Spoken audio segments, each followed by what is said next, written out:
Yeah, maybe it's not. Maybe I should check my phone. All I know is tomorrow's Valentine's Day. Are you ready? I've got a date.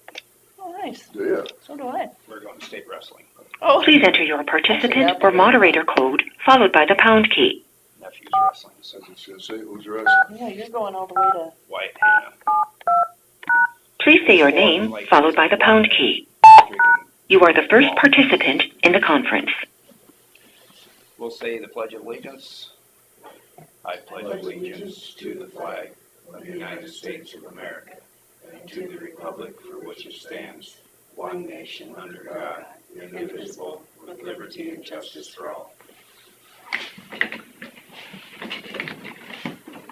Oh, consider for approval the agenda. I'll make a motion to approve the agenda. I'll second it. Got a motion from Smith and a second from Jensvold to approve the agenda.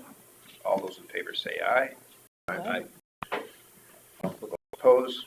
Motion carries. Consider for approval possible action to amend the minutes. Last week there was some confusion on our motion that to reduce the wages. That's what I assumed it was. Yeah. Our intent was to go by a third, and I might have said 33%, but it was supposed to be 33 1/3%, which is 1/3. Oh, yeah. And it makes it an even from 450 down to 3 and from 6 down to 4%. When I think of 33%, I have all the decimals on it because that's just the way it is. So just to clarify that, I would make a motion to amend the minutes to specify it at 33.33% or 1/3 of reduction in the wage recommendation. I'll second that. All those in favor say aye. Aye. Aye. All those opposed, motion carries. Oh, and that was on a motion by Derby and a second by Smith. Consider for approval the amended minutes. I'll make a motion to approve the amended minutes. Second. All right, I've got a motion from Jensvold and a second from Smith to approve the amended minutes. All those in favor say aye. Aye. Aye. All those opposed, motion carries.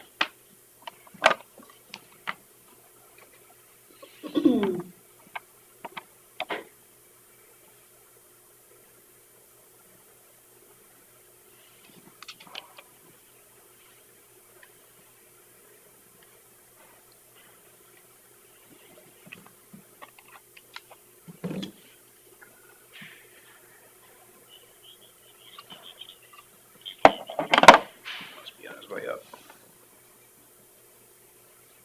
There he's somewhere in the rest of the office. I want to talk drainage since Chris has already stopped in. Sure.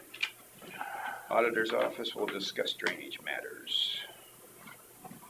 Bill, do you have any drainage things today? No, I don't either. I do not either. at least not before I get my stress relief cream on my hands. Proud of you. All right. Good morning. Morning. Okay. Do you have anything for road matters to start with? Not too much. We're stockpiling up at Thompson Curve again.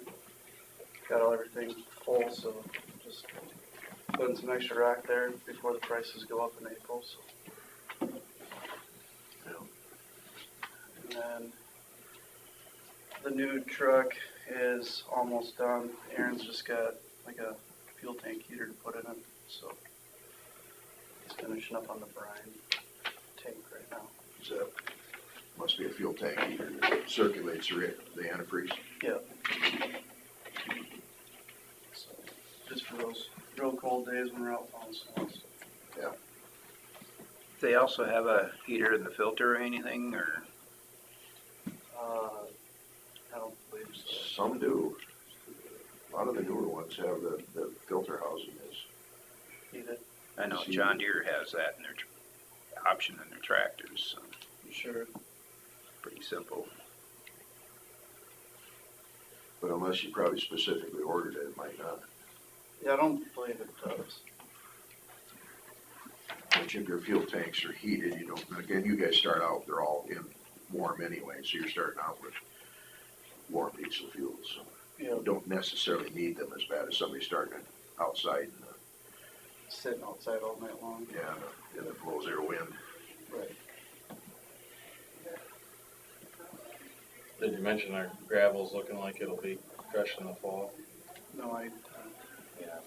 So, Falk is looking at this fall for crushing more gravel. We got enough for this year. So that's kind of another reason we're continuing to haul rock, because that bill for the gravel will come this fall in the next fiscal year, so we'll try to buy some rock to use up this year's budget. So we're gonna stockpile some at Lewis is there, and then some more Thompson Ferret or something. Yeah. Morning. morning. Other than that, I guess I got potential TIF projects if you guys want to talk through. Okay. I guess sent you guys a map of projects. The map shows all the projects in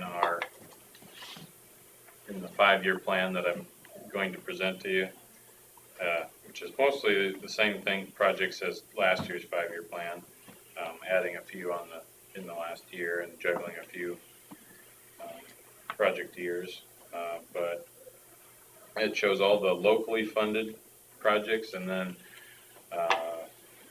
farm to market funded paving.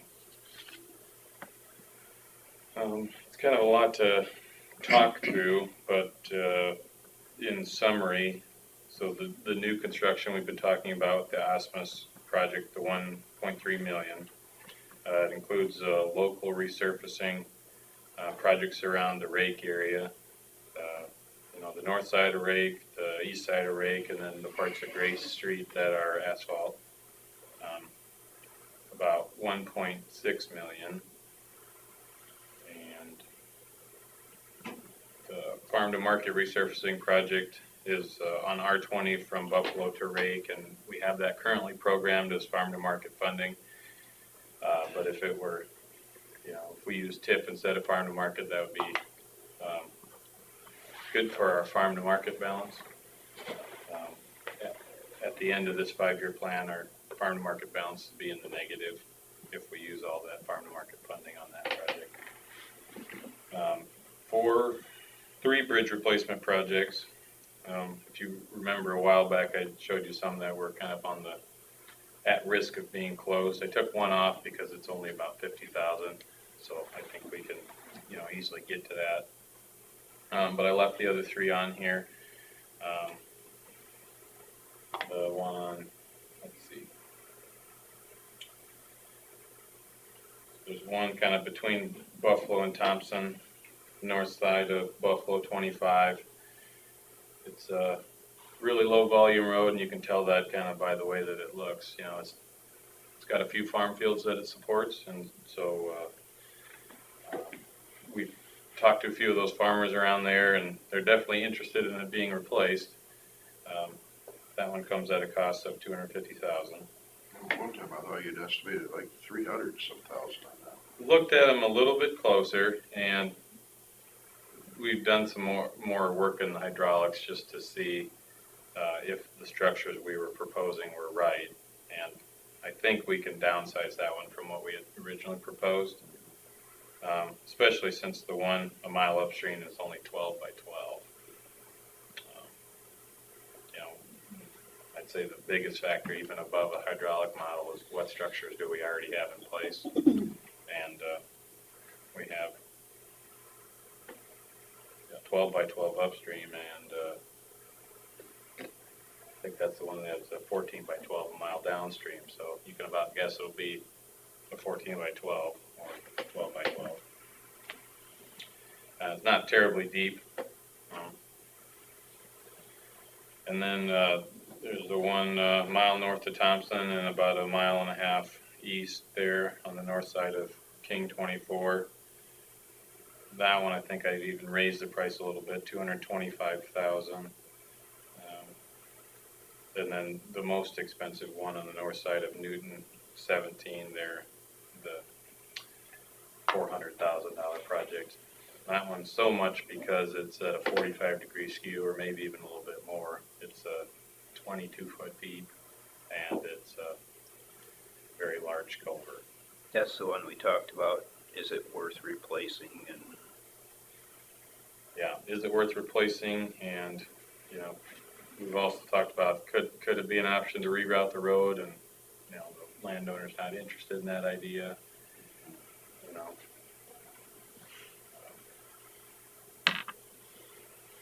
Yeah, reroute it, so it would be a Straight. straight. along the ditch bank you're talking? Right, along the ditch bank, so that it eliminate the crossing, you know, then steer it around to the new culvert we put in a few years ago. So Is that a very common practice? I mean, a traffic study would maybe, you know, to go down to the bottom of the hill, past the bridge on the south side, I suppose, and go on the southwest side of the ditch and then over to that road is what you do? Yeah, the southwest side of the ditch, just stay down there until you get south of the other culvert. Number one, it's a kind of a one-time expense that you'll never have to replace that structure again. You have to maintain it, but Sure. I mean, is there anybody that lives up in there? There is. Not on that road. just a Just- hog farm Yeah, there's Yeah. I mean, it's at the end it's of such a low traffic road that somebody lives on the north farther up though, don't they on that? Yeah, it used to be Viola's, and then they sold it to Katie and her husband. Mm-hmm. That's half mile north of that intersection Oh, I see what you're talking about. on the east side. But that doesn't affect them. It doesn't really, because Not they like can they're go gonna north. take the back route It's- to, been a while Cool since road. I've been on that road, and I just can't remember there being anything on it. I mean, To the all, west? all three To of the these, west, that's just farming. all three of them are level B, you know, they Yeah. just support farm fields. yeah.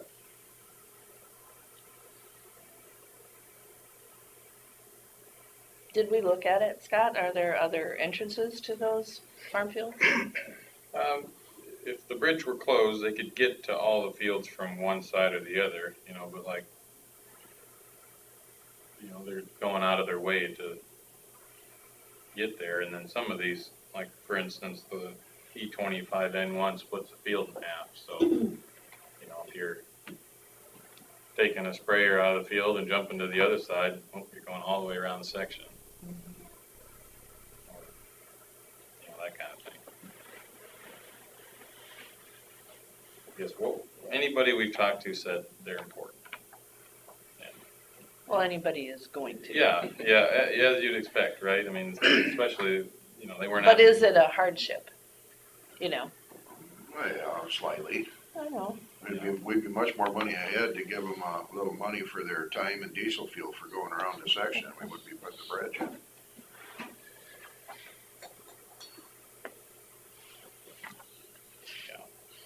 So, I mean, this conversation's why those three kind of make it on this list. Every year they get bumped down a year or two so that we can make room for the roads with higher traffic.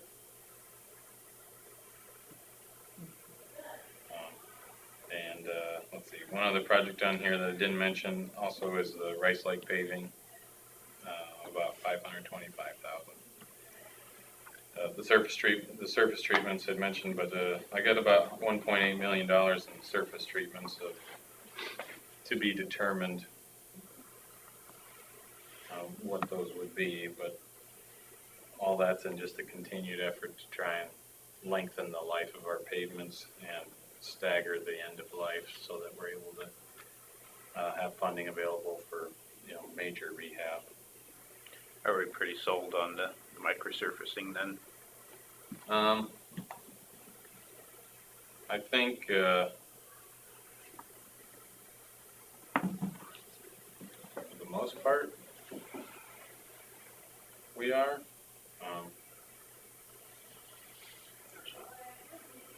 There's a lot of people that don't like that P-rock.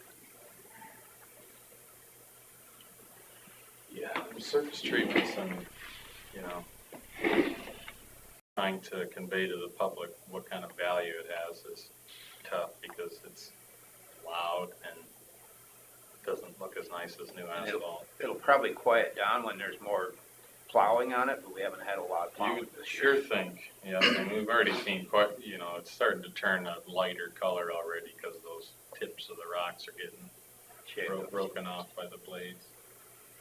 Yeah, if you look at 105 is completely smooth now, and that had micro surface put on it 2 years ago.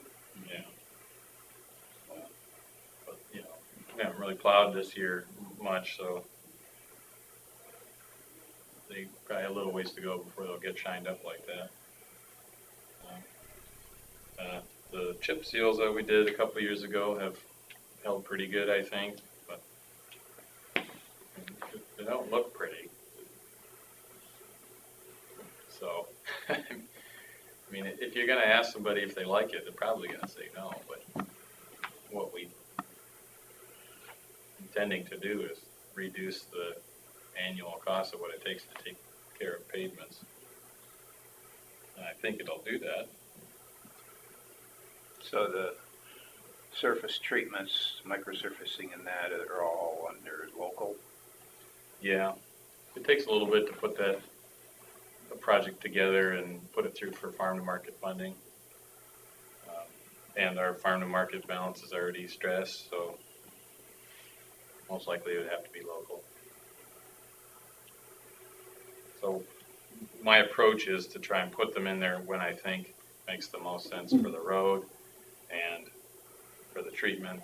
And then, you know, as we get to it, each year or two, we'll juggle the projects, move them back, forward, whatever makes sense. So it's a moving target a little bit. I try and, I mean, the ones that have voiced their opinion on them as far as being slightly negative, it's just, well, you know, it's a lot cheaper than the alternative. This is, we're just trying to prolong the really big expense. Yeah. And out your way, I mean, Cassuth County's been a diligent chip seal county for, you know, for decades. Yeah. I think they've had really good luck with it too. So some of the same problems though, when they put it down, you know, sometimes it's dusty, which we've addressed with our fog seal procedure, but other times it just doesn't look pretty.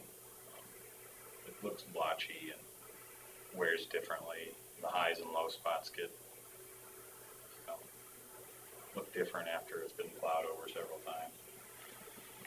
So it takes a little bit of faith, I think, in the process. It takes a few years too to see if what you did made a difference.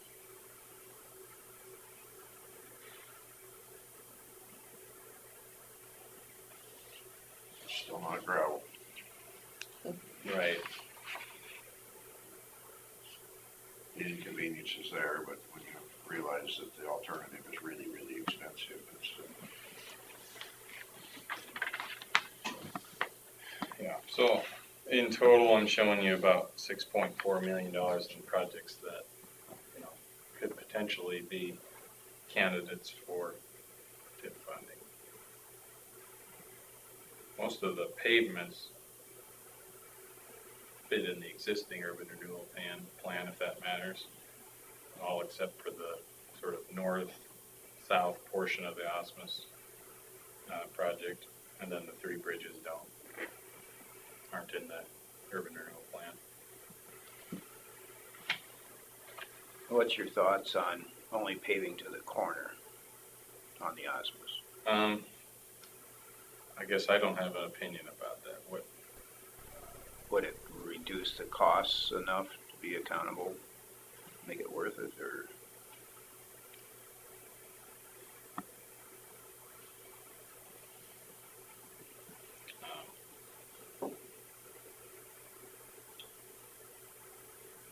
it's probably a big enough project to get good enough bids either way. Not sure what else to, And, is that would you widen the road all the way to Rake then, I don't think so. just from the end of the pavement?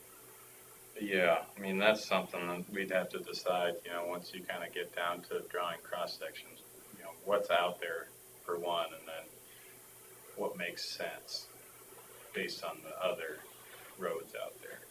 If the portion coming out from Rake is 22 foot wide with 2 foot shoulders, does it make sense to do the same going out, or should we put 7 foot shoulders on it like we did for A16, for instance? And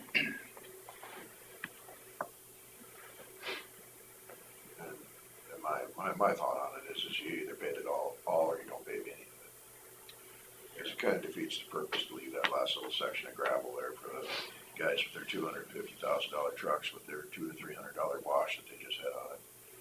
And then,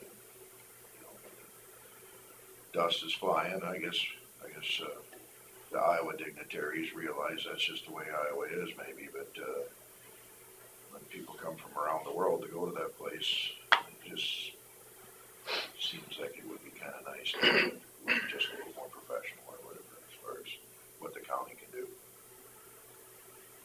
So what did that 1.3 million involve in your estimate? In the estimate, it involves the north-south part buying extra right away to get out to 100 feet to match the east-west portion. It would involve some grading of for the widened part, new back slopes, and widening some of the fore slopes of. We're using kind of a placeholder number. Culvert extensions, not many culverts there, but culvert extensions, and then placing a new rock base and 8-inch asphalt, and then rock shoulders.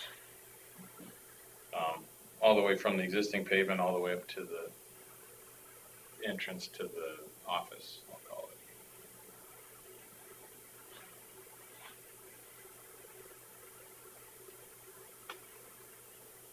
The dirt work's a hard thing to estimate without a survey, and at least even just walking out there and measuring the width of the road and the slope of the fore slope. So used some old projects and tried to get a sense of what quantities they were using and kind of pick the middle number.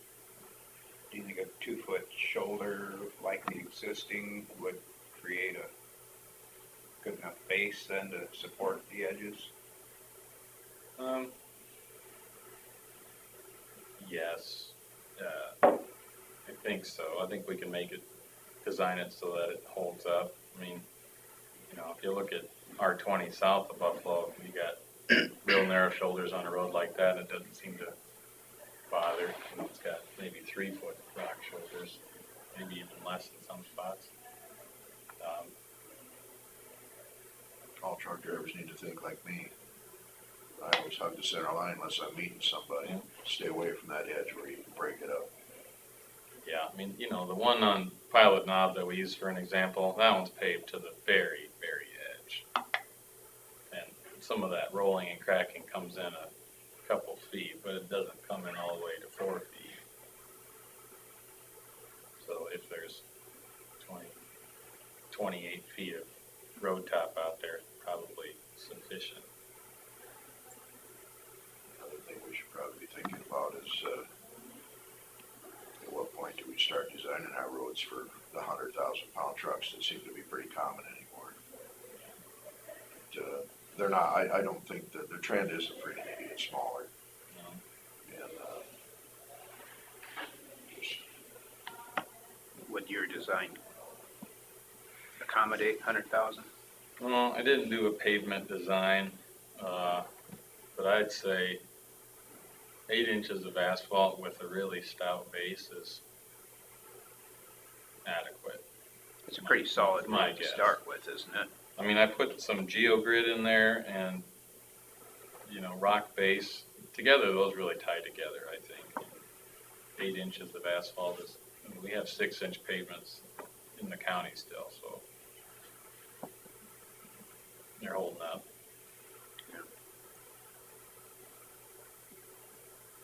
I think it seems like it's more what the underlying base is that Right. matters a lot. Right. I mean, that's what, when you get into it, you do a little bit of investigation and kind of adjust as necessary. Try to put in a conservative number in there to cover it. We found it was just soup underneath. Which, I think it's pretty hard most of the time when we're, blading it and everything. I don't remember any real bad spots.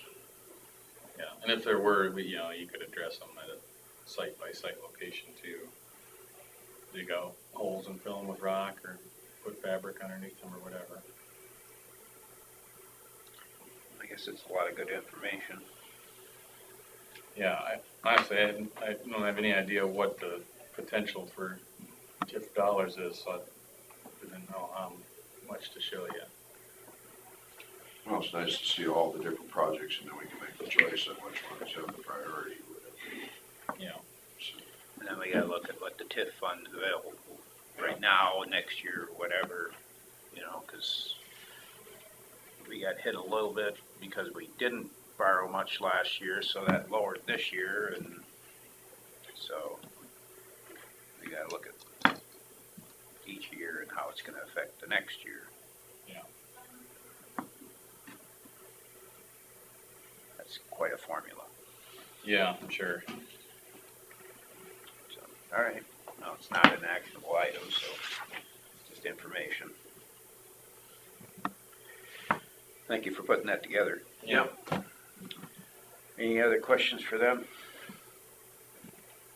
All right. I do have a quick one, probably will show my ignorance. When you widen a road, you have to purchase land from, or is it all enough in secondary, the road base? Right away. Yeah, the right away. Yeah, and it kind of depends. The shoulder widening that we did back in 14, was it, A16, they decided they didn't really want to go through all the effort and spend the money on right away, so they just widened the shoulders, and you end up with a very tight V-shaped ditch rather than flat bottom ditch. They had, that was a TIF project too, so I suppose they were ready to just go, get the money spent. And buying right away and going through that whole process would have taken several years probably, to buy a little strip of land from every single landowner along there. But like A42, when they widened in 04 or something like that, they bought right away from every landowner. Some of them, I think, went close to condemnation proceedings. And it's a pretty involved project. I think they had federal aid involved and did the whole project to the fullest. So there's different strategies. In this case, if you got, osmosis owning both sides and you got a chance to widen it out to 100 feet, maybe that's a good opportunity to do that. That's where I was going. Yeah, they own pretty much all of that Yeah, out there. I knew that, but I just didn't know if that was ever something when it benefits the owner as much as this will. Yeah. Well, for instance, for bridges, we often send out desire to donate forms whenever we send out, requests for Land. temporary easements or permanent easements or whatever. And it's happened once. I remember, the project up by Friesenberg and Larson up there. Joe had a relative that owned one of them, and we were ready to just get it done, so they signed the form, and it's pretty easy. Mhm. But you have to show that we offered them fair market value for it. It can be done, Sure. and if he refused to sell it, we could probably do the project anyway. I got A16 then with the steeper ditch. Now, how does that affect the drifting? Better, worse, same? No, I think the four slopes are still 3-to-1. They just get to be so far. You just be into the back slope. So the ditches probably don't hold the same amount as maybe 342 ditches would. I haven't noticed any difference, but then I really thought about it, I guess. I think the big thing is you're just, on the wider shoulders, you're able to keep it back farther, so There you're was giving that. yourself a time frame on, before it gets into the road. Wider shoulders are really nice for people going down the road with combines, Yeah. implements and stuff like that. It's, as far as trucks go, it's not that big a deal in a sense, other than it makes the road probably a little more stable. Yeah. But, yeah, it's really nice for Yeah. going down the road when you got a shoulder you can pull over on. Yeah, I mean, you ever seen a car break down or something on R20 south of Buffalo? That's scary because they can't get off the road. No, they're sitting right on the road. Does that answer your question? It's kind of It did. I a just, lot of options. yeah, I just wondered, you know, when it's going to benefit someone that much, how that could possibly reduce our Yeah, cost. right, because in that estimate, there is 25,000 for right-of-way acquisition. That's You- all. Well, 25,000 an acre, I guess, so then 29,000, which is, you'd hope would be zero. Yes, yeah. All right, if there's no further questions on that, we'll move on to consider for approval resolution authorizing the sale of equipment for the secondary road department. So Ethan talked about the truck that we have almost ready to go. This is the truck then that would be, in the past, oftentimes traded or sold on auction. We are proposing to sell it by private sale. We would clean the truck up, switch out take the snowplow equipment and kind of sell it as a dump truck. We would park it out front with a for sale sign on it. We would advertise on Facebook that we have this truck for sale and take offers. And if somebody offered the list price, we could sell it. If not, we would wait till a defined period and give it to the person, sell it to the person who had made the highest offer.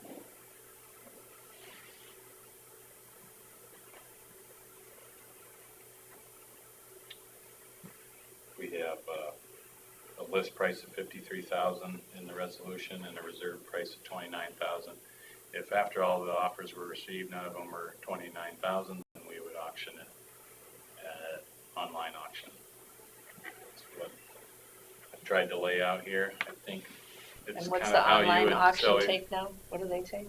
What percent do Online, they take? yeah. Is it, 10? Is it, it well, that high? depends on which, there's a buyer and seller fee, I think. It's like like on Halbert, if I buy online, I pay a buyer's fee. Yeah. I think like Purple Wave is the one I have in mind. They do a lot of government. There's no fee there. I think that they. I've the sold fee on goes to there the with seller. government, no fee.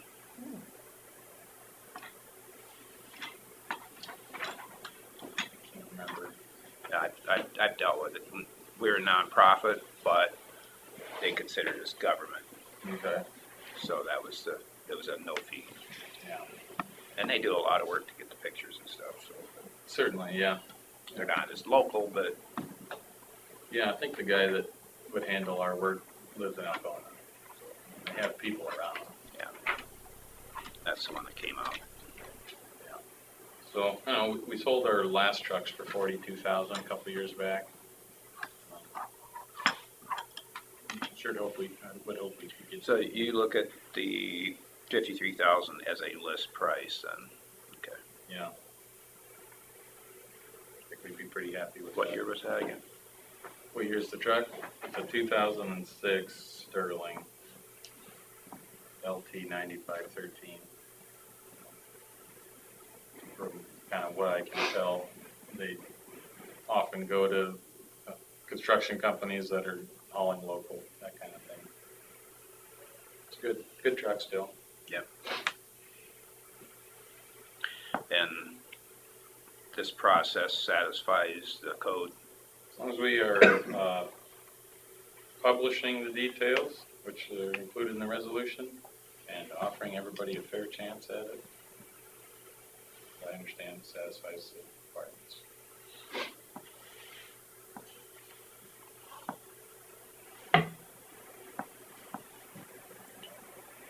So when you say on Facebook, you're talking on Facebook, your page, or are you looking at Marketplace? We could list it on Marketplace. That'd be good. I was Doesn't cost thinking we would just post it on the county's page, but we can list it on a Marketplace through a personal account, I suppose. And, People can share it around easier probably than if it's yeah, on we'll just your try to page. cover both bases. That'd be good.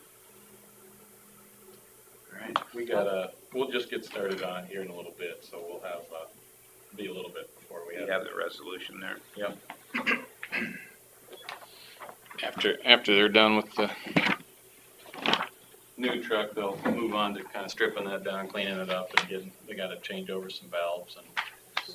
So what you take off is gonna be spare for now, or?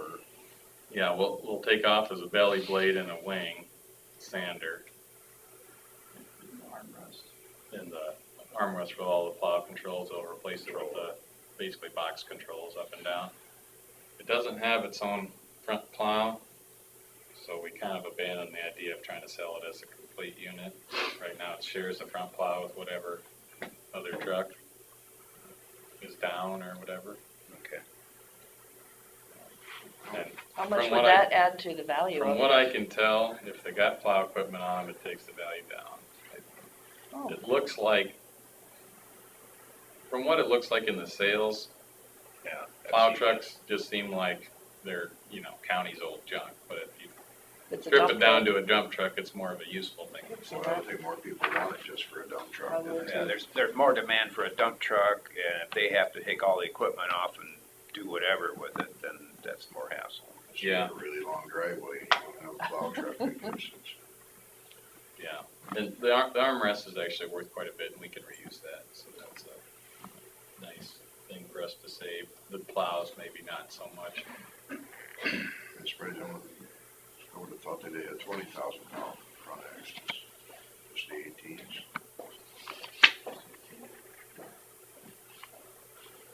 I'll make the motion to approve the resolution authorizing the sale of equipment for secondary roads. I'll second. I've got a motion from Smith and a second from Jensvold to approve the resolution authorizing the sale of equipment for secondary road department. All those in favor say aye. Aye. Aye. All those opposed? Motion carries.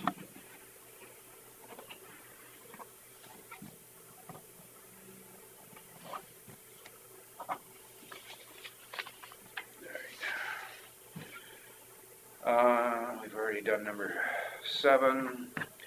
Did we ever do number 5? Oh, consider for approval equipment purchase for the secondary road. This is the resolution for the purchase of the new motor grader. 2024 Cat 140. It would be from the upcoming 2025 budget. So if we ordered it now, it'd be received and paid for after July 1st. The price of it is $430,876.99. We would be trading a 2000 Cat 140 grader with 12,950 hours for $68,000. The net price was $362,876.99.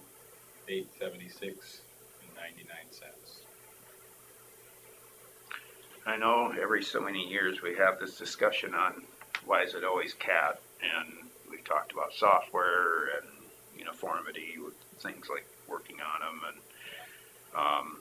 have you checked price on others that can be bought somewhat local?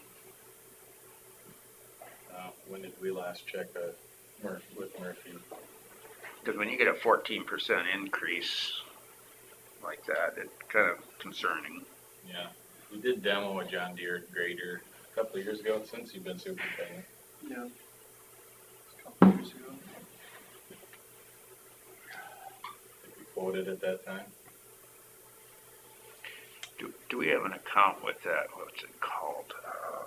There's some kind of membership where you can go and you can find out what contract prices are. Serves, can't remember what it was called. Where you find out what everybody's like state contract is, or whether it's Sometimes John you Deere. can find information on Sourcewell, they have. Sourcewell, that's it. Collective purchasing organization. I know in the past a couple times, we had kind of polled other counties about their current bids and what they were getting. And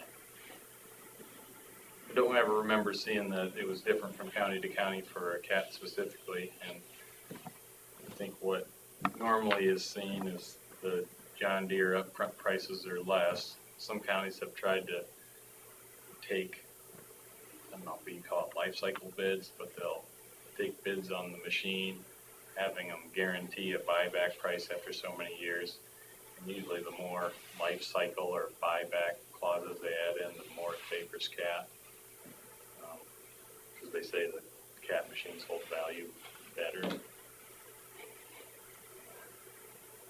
I kind of did a search on Purple Wave for results. There's a lot of variables in there, Yeah. with equipment and hours, and it seemed like they were fairly close, side by side, but it wasn't a huge difference. And here's John Deere Industrial, they must have taken it before Dodge or something. Huh? Right, Murphy and Fort Dodge. So you're talking Is there one up at Mankato Almost. too? I thought there was one in North Mankato or something. I'm not sure. Yeah, but either one would be quite a bit further than Mason City. Yeah, I mean, there's probably put a value on it. The number of guys we have just back and forth to Mason City for different things, personal and for county, that just pick up parts on, from Ziegler on the weekend or whatever. Their service guys are here in half an hour if we need them, that kind of stuff. There's a lot of value there. Salesman's outstanding. And It must be from Frost. There's a cat truck that sits on it. Yeah, it lives in Frost. Service truck. Maybe, I think he does, the tear meters and stuff.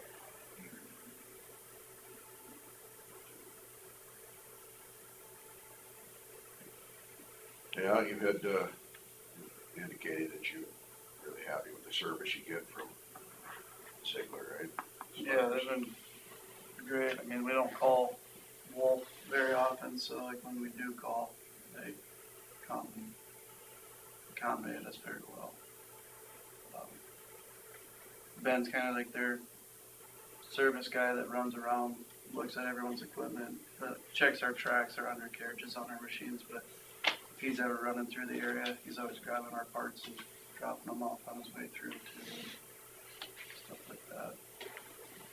Been great for service-wise for our two mechanics just to call, and they'll call the engine or transmission shop up in the cities and help them walk through things on different stuff too, so.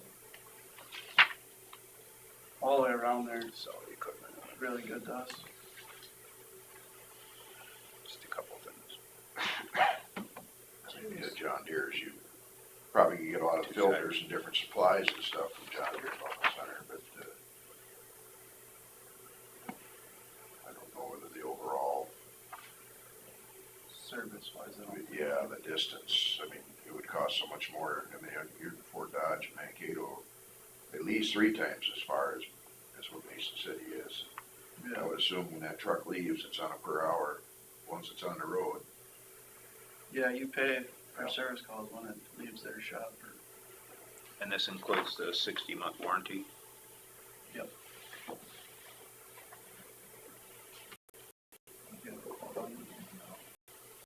It's listed on the one sheet you sent out. It says standard warranty of 12 months, unlimited premier warranty, and an extended warranty of 60 months, 5,000 hour premier warranty. What did that cost?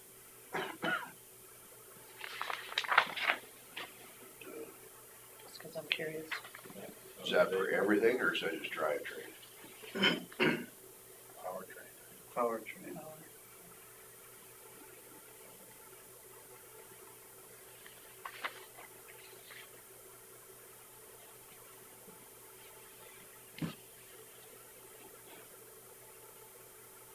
What's that again on the first page?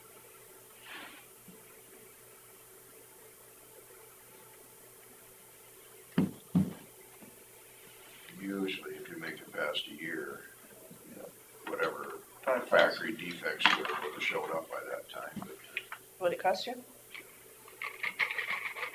I feel like they kind of present that as the standard option. So it's a 5-year powertrain. 60-month, 5,000 hour. Yeah, so 5 years, yeah. We'll never get that many hours on it that fast. usually not.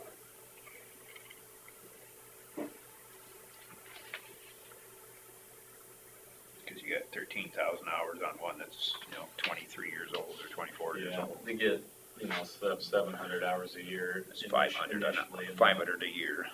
The last one's probably the fewest. It rolls off once they start moving to winter machine or standby. Yeah. Quite a bit. So how different are the controls from the newest one to the oldest one we've got? I mean, it's a huge change, is it? Yeah, you go from the antler rack to joysticks. Yeah. We would still have, what, four or five with antler racks in?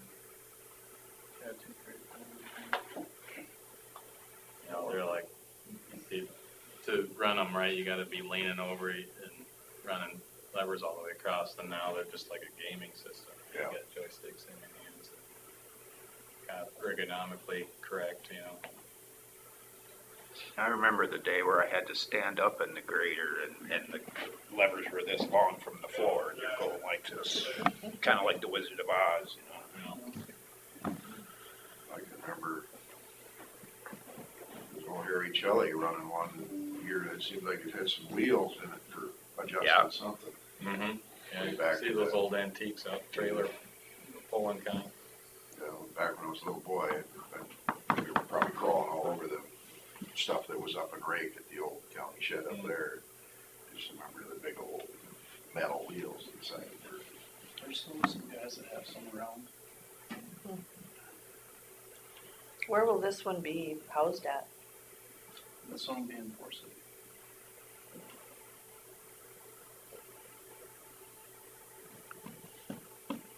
Any other questions on it? I don't have any more.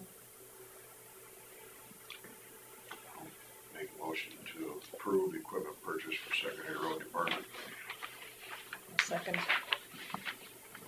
A motion from Jesvold and a second from Smith to approve the purchase of secondary road department equipment.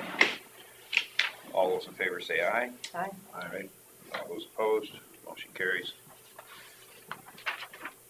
Whoever gets to drive it gets to come in and tell us how cool it is. I remember when we got the first all-wheel drive. 2005. That came from, as a lease return from Duluth, wasn't it? 2 of them. Yeah, I mean, we certainly don't get them because they're cool. We're just trying to roll back our hours and age of machine, You got that 25-year-old machine. Who knows? Like you're saying, the stress on the employee when they're running it is a lot less evidently. You can lean back in a comfortable position and run everything. I mean, Yeah, I mean, I suppose that's partly true. You also put them in like a really docile state too, so that's probably not entirely healthy put a either. guy to sleep. Yeah, but there's enough going on there that you could have a hard time even in a relaxed position. Unless you were driving, it's like my truck. I drove it 52 hours straight once hauling LPE during, and it was legal. It's called ag exempt. At least or something. It's called ag exempt. And as long as you're in and out, loading and loading all the time, you can do it. But if you go down the interstate that long, you'll never make it. All right, back to our agenda. All right. So we're gonna we'll skip 8 for now. We're gonna go to number 9. Sheriff Hepperly to discuss with possible action stop sign traffic control on Harrison Street and Thompson. Good morning, guys. yeah, it's always the ongoing discussion in Thompson. You know, the stop signs there on Harrison Street are R34 going through town, north and south, and just, you know, we can go and step up our traffic controls there, and the moment we leave, they're back at it again. And so we put the speed trailer up, and, but anyway, Terry and I happened to be at coffee on Saturday with a bunch of the Thompson gents, and the conversation came up again about, you know, the stop signs, especially by the park and whatnot. And I didn't ever recall this, but one of the guys that lives near there said, well, at one time, for a few hours, it went up on the stop sign was the flashing light octagon below or around the stop sign. And he said, then it went away. And he kind of wondered why, and I said, well, we can talk about this on Tuesday if we get on the agenda. And so that's basically the thing, that it's always been the ongoing discussion with people in Thompson, that they get peeved about it, and so we try and step up our Right on that efforts. stop sign, is that it? Yeah, there's some that just blatantly run it, and then there's a lot of semi-traffic that doesn't want to slow down or gear down for it and come to a complete stop, so. Really? Now, this is the one that's right by the. North-south on Harrison by the park. By the Yep, park, right by the and park. swimming pool, and Yep. the playground, and the Yep. tennis courts. It's a and- four-way. Mhm. Right, that's the one I'm referencing, I guess, and I spoke with Scott yesterday. You know, more so in the north and south is, I think, probably the point of contention. So, we talked about the flashing signs, and I know I've seen them somewhere near, I can't. On the way to remember the that was. interstate, I've seen it all the time. Up Yep. past Twin The Twin Lakes. Lakes. So Yeah. Scott said he had an outlet, you know, to maybe look at for them, and, you know, with them being solar, I don't know that they could be that expensive, but anyway, I'll maybe put it in Scott's lap, but, so I guess that's kind of my ask, if we can show some efforts to our people that, you know, Now, are is this our, addressing this. is this street our control then? Right, yep, it is now, Okay. After they went under 500, then it's now ours. Okay. right. Yeah, the city guys in Thompson have addressed it with me a couple different times over the last year or two as well, so. We've now put a portable stop sign, not we, but the city put a portable stop sign in front of the old school there in Thompson. Just people are ramming around when there's kids coming and going during the school time, so that's secondary issues. So there's something about that stop sign where even knowing it's there for decades, every now and then I come up to it like, oh crap, and I Mhm. slam on the brakes. And for some reason, it's an easy one to kind of, Is there a tree right there in front I of think there's, Donna's I think house? there's shade, but there's nothing covering it. yeah. I think in front of Don's house, I don't think there's anything in the way. There's no obstruction. His Kind of street like what was you back. said, Bill, I think it gets to be so ingrained in you, so commonplace, that they just sort of forget it. No, I can't remember ever actively running it, but I can remember having to slam on my brakes to stop for it. Maybe I'm looking at too many other things. So like I said, every time this happens, I email the guys, you know, please step up your efforts on it. And I was up there this morning, you know, just making them aware and being very blatantly obvious, so. Yeah, so. Anyway, long story short, that's it, just to, Well, if it was a flashing stop sign, it'd be a lot harder to miss it. yep. So, What is it, Worth County's got a couple of them, if I remember right, out there. Good. And then Hancock's got one, or no, or they just have a whole bunch of, came up there flashing down there at the intersection. If you go out the back way on Forest City and then go south, I don't remember what that, Just a blinking light. what's that? Just a blinking light down there. Well, they've got a whole bunch of, really bright, both sides of the road, stop aheads that are, you have some reflective stuff on them. I can't remember if they're flashing or not, but it really gets your attention. Evidently, they've got some issues at that There, and that's what we're after, you know, there's just, take away any excuse that they have, so. So even though the county is responsible for the traffic control there, would the city participate? I didn't know how that broke down as far as, I know they've always helped maintain it Mhm. with the snow and whatnot, so. Yeah, I guess that'd just be a conversation to see if they wanted to, I guess. I looked up the manual on traffic control devices, this LEDs embedded into the border of the sign. Have you seen these some places? Yes, that's fine, This yeah. is an allowable option. Another one would be a flashing beacon on top. Another one would be, which is getting more popular now, adding reflective strips to the post. Yeah. I've seen All that these too. say, subject to engineering judgment or the improvement of conspicuity of a regulatory sign is desired. Any of these methods may be used. It didn't price out anything else. This is a gentleman stopped by with this flyer the other day, stops by a couple times a year, so I had him price this out, and it is $1,520 a piece. Wow. So, You know, I thought I looked online once for some of those, and they were way less than that. we Googled it afterwards to see if this was way out in left field, and some are as low as $1,000 without looking into the details, but it looks like the price is comparable. This is it's a stop sign with the LEDs embedded into the, border of the sign, so then there's, electric up to the solar panel, which has a battery in it, so that, it can blink for 3 days without any sunlight. Yeah, I was gonna say, you gotta make sure it's got enough charge to be able to do Yeah, it so without my sunlight. guess is that at times it probably would wear out before it gets charged up. We have days where sun doesn't shine for days. It's, I suppose it has to be a DOT approved sign too. So Right, it has so to have that quality. this is I don't know what size we have up there. This is a 30-inch stop sign. They don't have 36s. We often use 36s at paved intersections, but this is a slower speed, so I would think it'd be okay. I think you do it on north and south, probably not the east and west. Since Right. there's East and not west much- is probably the problem. But, two of them would be $3,040. All those trucks going through town heading out to Christensen Farms out there is what they probably were worried about. Would it be such a thing that I get a hold of Weeb, their city maintenance guy, or Don Mathis, and they can talk to their city fathers, and Weeb can probably call down to you guys during the day after he kind of gets their thoughts and They just had, put your collective heads together as to. they just had a meeting last night, so it'll be next month before they Oh, okay, meet again. so, but, By authority, it's our responsibility to sign this road, but, if Okay. it's a request from them, Yeah. it would be nice, I guess, if they. I think it would be nice if they would offer support for that yep, I guess and we- tell Well, them that we yeah. support it, or at least I do, so. Well, up until a year or so ago, it was their responsibility, a couple years ago. so yeah, I'll go back to them and plant that seed back with them to discuss it and get back to you, and then you guys can put your heads together and see how it.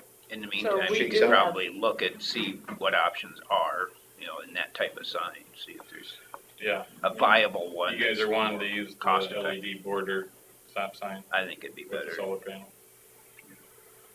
Yeah, there's probably a couple other options I can find. I mean, they really work well at night, but we need something that works well during the Yeah, I day as imagine well. some of them are hardwired, but maybe not. Yeah, no, I think, yeah, the one up by Twin Lakes, that Yeah, you past can Twin see Lakes that in the middle of all the the day. time. I guess that'd be my preference, far and away, do something that we haven't done, that, so, this is blatantly different, that's, As long as we don't get the neighbors complaining about the flashing red light. They will. I wondered Well, that as well, well. It was the neighbor that was complaining about the not stopping. Yeah. okay. Well, we have Most- possible action today, so can we do an action on this? So we can move it forward, or do we still need? I will admit, most of those flashing signs that I've seen have been out in the country. This would be maybe, But anyway, I appreciate you guys' consideration, like I say, erring on that side of safety, and, Well, if we take action, is it gonna be in the form of trying to partner with Thompson, or I guess I would just do it that we would just do it? do it, and if they would work good faith with us on it, that we would accept it. So, what's your motion? My motion is to direct Scott to find a stop sign that is lit for the corner of Harrison Street and Thompson, and that we would, 2 stop signs. For 2 stop signs, yep. Period. There you go. I'll second. Okay. All right, I've got a motion from Smith and a second from Jensvold to direct the county engineer to get a hold of 2, I would guess, LED lit stop signs, solar powered, to be put at the corner of 3rd and Harrison, you know, on the north-south roads. Yes. Any other further discussion?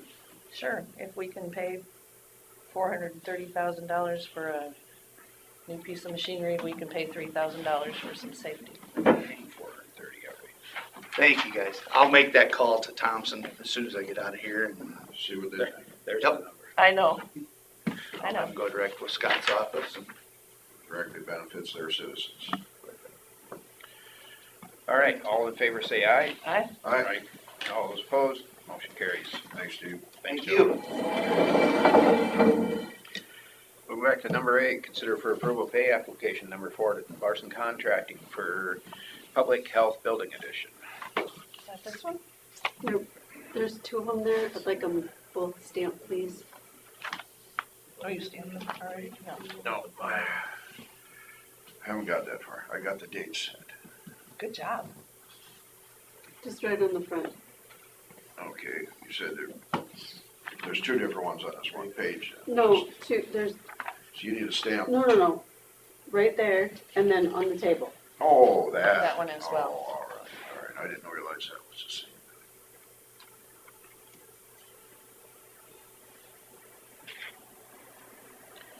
You saw the new one that came, Yeah, I've got that here the too. fire marshal, we put the sink, we changed it from a mop sink into a little knee wall with a shower so they could roll wheelchairs in there to wash. Well, now the fire marshal says that they have to go all the way to the ceiling because of the The electrical boxes electrical, over I here. wondered about that when that change order came through. Yeah. Does it have to have a shower curtain too? So did you want me to sign that one? Yeah, I'm good with it. It's about What is it? 3 times more than it should be, but kind of caught in it.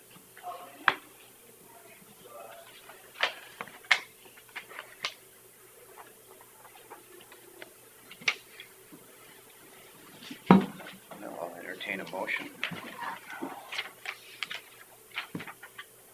I'll make a motion to approve the pay application number 4 to Larson Contracting for Public Health. I'll second it. I've got a motion from Smith and a second from Jensvold to approve the pay application number 4 to Larson Contracting for Public Health Building Edition. All those in favor say aye. Aye. Right. All those opposed, motion carries.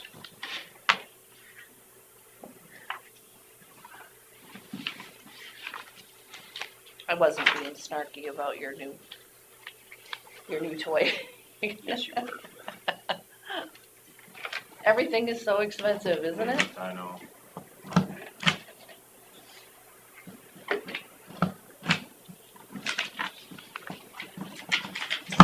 Payroll and claims. There you go. Oops, sorry, I really didn't look at those.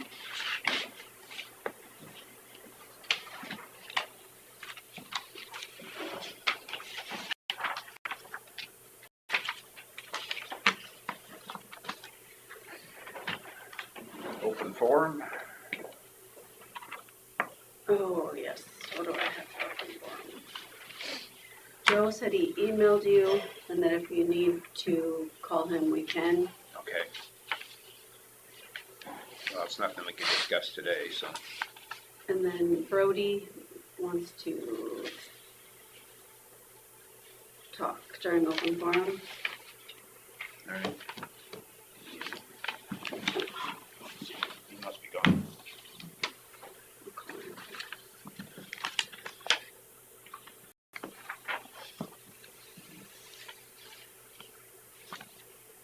On the secondary roads, the engineering services, what's that for? How much is it? $5,973. That's the pictometry bill for the last 3 years that, several years ago, we had agreed to pay for higher resolution on the imagery, and That's your I guess- share. I guess they don't send annual invoices. Everybody just has a program when to pay, and we really didn't get told that, so we're paying our 3 years right now. So, I don't know, it's not really engineering services, but where else does it fit? Yeah, it's just not often that we see engineering services in the secondary road budget. Right. Yeah, it could have maybe fit under like a software expense, but it's the same overall category. Well, it's a service for the engineer to use. Yeah, yeah. It's nice to have good resolution on air photography.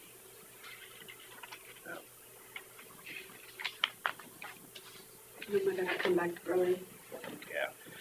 Okay, we'll consider for approval auditor's transfers. I'll make a motion to approve auditor's transfers. I'll second. A motion from Jensvold and a second from Smith to approve the auditor's transfers. All those in favor say aye. Aye. All those opposed, motion carries. Consider for approval county claims.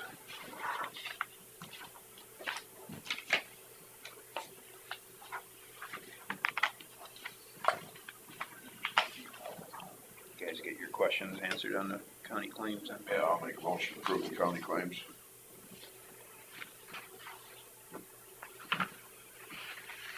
And I'll second it. A motion from Jensvold and a second from Derby to approve the county claims. All those in favor say aye. Aye. All those opposed, motion carries. Oh, will you hand that to Terry, that, This one? yeah.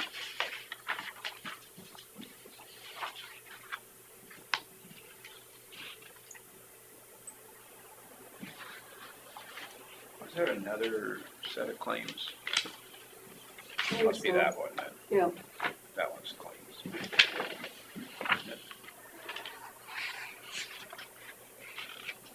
Just hadn't been stamped. I didn't have it stamped yet. I knew there was two sets.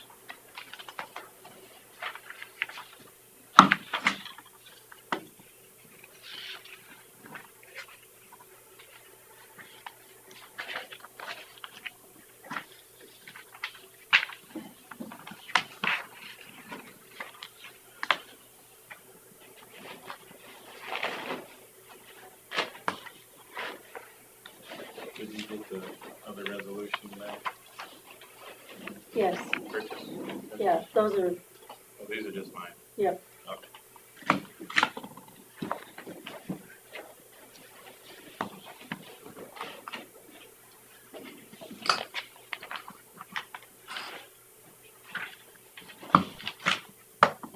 Trying to figure out what this is.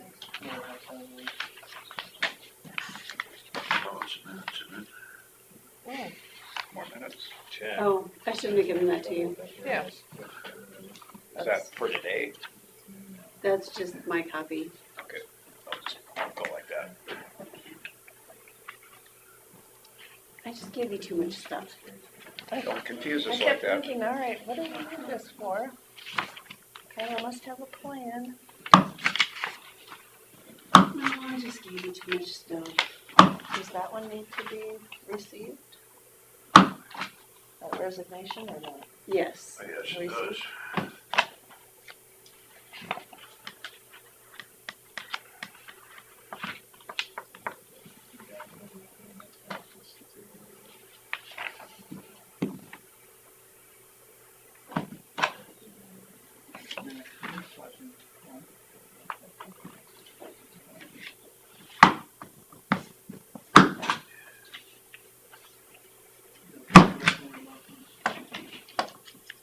Whoops, I just steal it from you.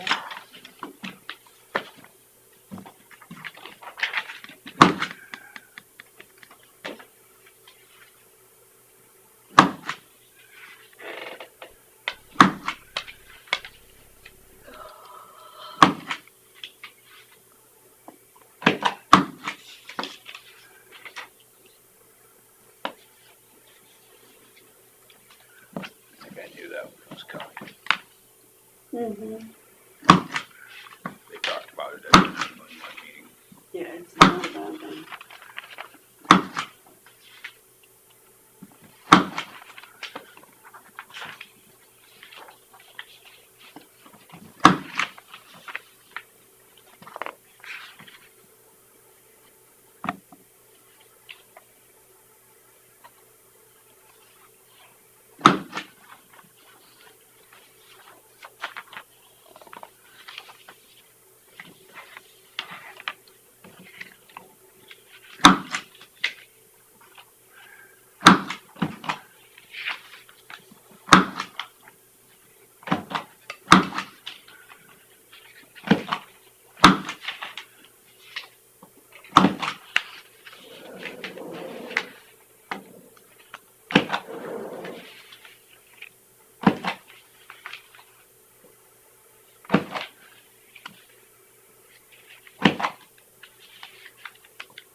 The project upstairs has started.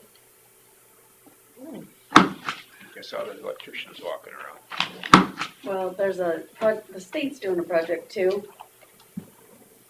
So What are they doing? they're doing a sound system project. What's our project? They're doing fixing the mold in the walls all the way around, cracks in the walls, putting new carpet, painting the walls and fixed. Kind of the rest of the rooms. Yeah.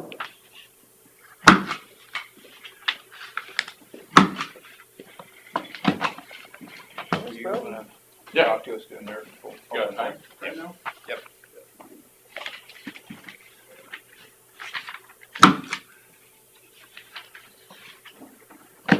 Do you have an email on there? Yes. Can you pull up either one of them, I guess?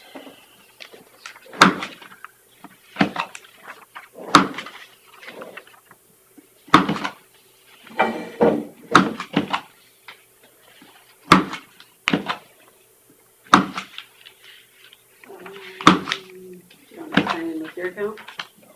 No, just mine. I forwarded it. Oh, oh, I changed my password.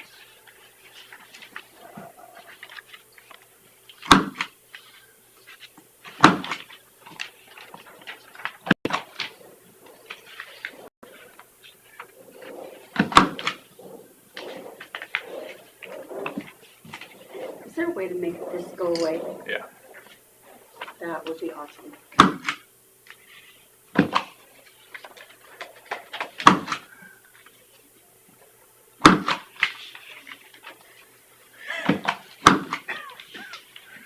There.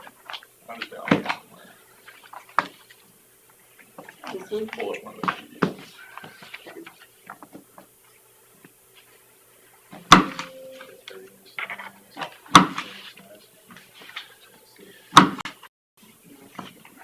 So one that was in the last three letters. I was able to go back. So it's Note this over here. pretty good.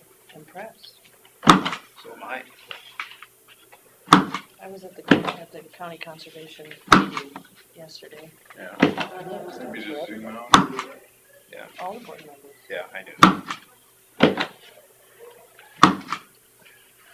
All right, so I got sent requests for access control quotes to 4 companies. I got 2 back. One of them, I wasn't sure if they did access control or not. That was Central Lock. And the other one was Midwest Accutech, who's. And this is for the addition, Yeah. or for public health. For the whole thing, though. There's 4 doors on the quote, because that was the veterans, the main door, the current main door, the new main door, and then the Back door. back door. So this is what I got from SCI Communications. They do our phone system, and they put in the camera system that we have here. This would also include the courthouse door, so that they're all on the same system. They all use the same fobs. Kevin only has to carry one fob around instead of two separate ones. I mean, it's not a giant deal, but I asked them to include that door, You said what door? the courthouse door. Just so public health and here use the same schedules and fobs and we don't have to manage two systems. I did ask all the companies to price each door individually so we could see kind of the price of each door. Neither of them did that, so this is just, this is the price of all 5 doors. So we can't just divide it by 5. Probably not, because like this door would be a lot less work because it already has the mag lock in and it already has like a panel. They might just be able to swap it out. Like it's probably a lot less to do this door. And new versus existing doors is also different. Over there, there's 2 existing and 2 new ones. Oh, yeah. Anyway, I mean, you could maybe roughly guess based on that. But. So this was SCI's. This would tie in with our camera system, and that was kind of the original plan, and the reason we went with this camera system is so that we could kind of add in the access control later if we wanted to. $13,000. So that's basically all we need to see for that one. And then the other one is from Hawkeye, who's doing the fire alarm system over there, I believe, right? Yep. And they did conservation's access control. This one they did separate this door, but the other 4 doors are together.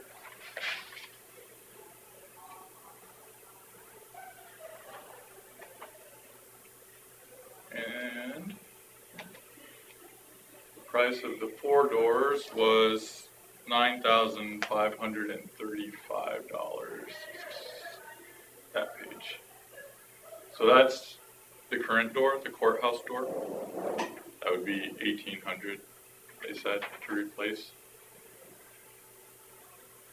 And then the 4 doors over at Public Health would be $9,535.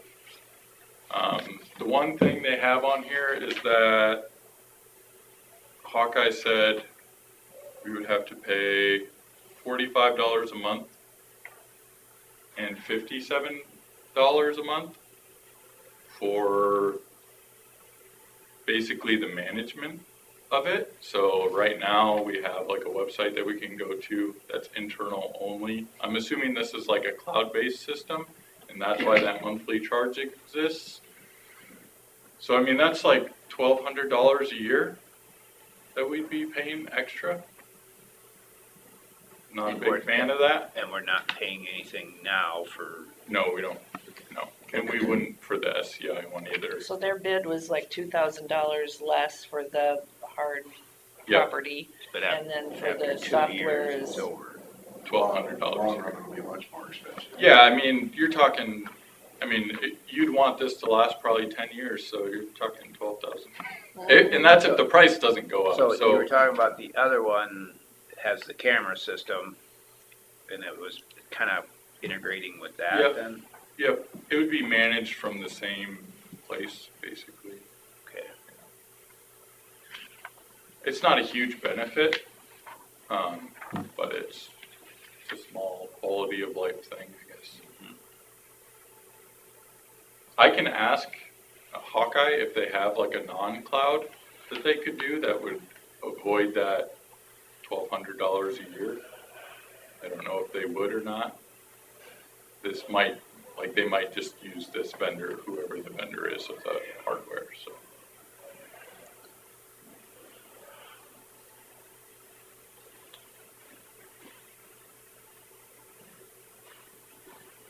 The companies that do made all these bids are from where? SCI is from Des Moines. Hawkeye is from I guess from Iowa. Waterloo. Yep. I couldn't find, I sent it to Central Lock, who's in Mason City, Yeah. but I don't think they do access control. They do like security alarms and they'll do cameras, but I don't think this is something in their portfolio, I guess. Or maybe I just haven't heard back. Both of these companies said they could get in before the drywall to do any rough-in stuff that they need. Which is now. Friday, Yeah. or no, Monday. They said they'd get in this week to do what they needed to do before drywall. Is this our decision? It doesn't have to be. Yeah, I was gonna say, because we can't action on it today. Okay. We're in open forum, it wasn't on the agenda, but this goes through your budget, so I suppose if you wanna make, you know, I guess I'd rather see the SCI that integrates with the other one, with the camera. But That was my thought as well. we could, formalize it next week, but Get we it could going. start the process if you want. Sounds good.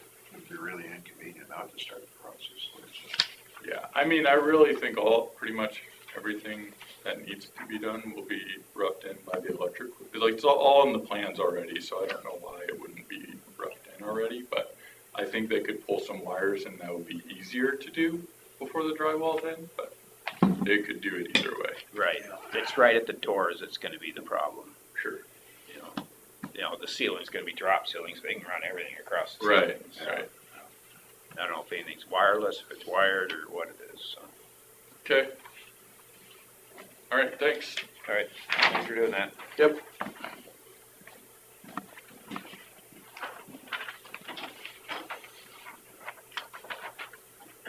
So all of that comes out of Brody's budget? But we can probably pay for some of it if we have money from the ARPA, right? Yeah, well,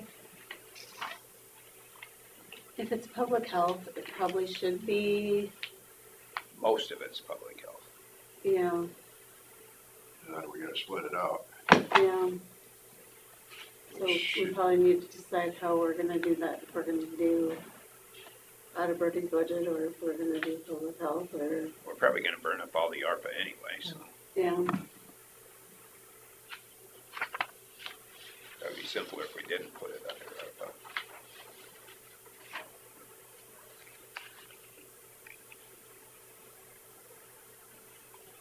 This one here, is there a reason it was stamped last week and signed? Because it didn't have the correct information on it. So I asked for more information, and now we're doing it again.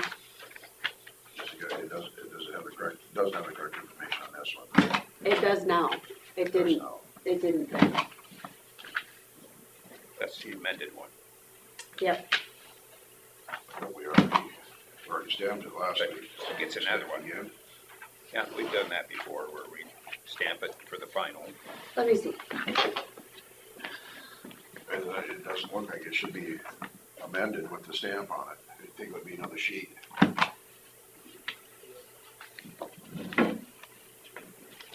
See you guys. See ya. Have a good day.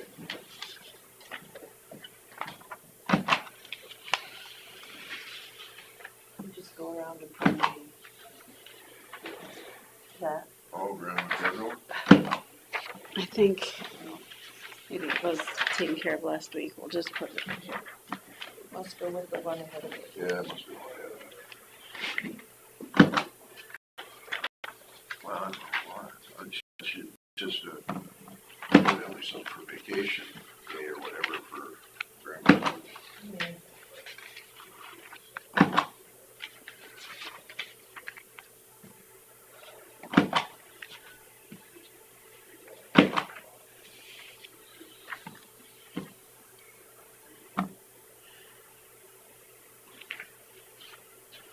I'll make the motion to approve the payroll claims. I'll second it. Got a motion from Smith and a second from Jensvold to approve the payroll claims. All those in favor say aye. All those opposed, motion carries. Discuss budgets. Do we need to go down to 15 first, or? Yeah, Okay, clarify. well, here, let me, All right, you do. this is what, I just want to make sure that that's what you want that to look like before we discuss. Before we discuss 15 and 16.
motion on the resolution for wages. That was part of the clarifying. Yeah, but there is no, On the other page. There's 2 pages. oh, on the back, there it is. There we did mind to put it on 1 page. I'll make a motion to approve the resolution for wages. I'll say that. Got a motion from Derby and a second from Jensvold to approve the resolution for wages for the next year. All those in favor say aye. Aye. Those opposed, motion carries. I just wanted to make sure it does what you wanted it to look like. Yep. Okay. Could it be in green? Huh? Can you do it in green instead? No. You asked. I guess I could, but. Oh, I better take a break. I was gonna take a break before the meeting, then I got 2 phone calls. I need a break. And I don't have the budgets done yet, cause I haven't got everybody's turning them back into me yet, so. Oh, And it's slow going, fixing everything, so.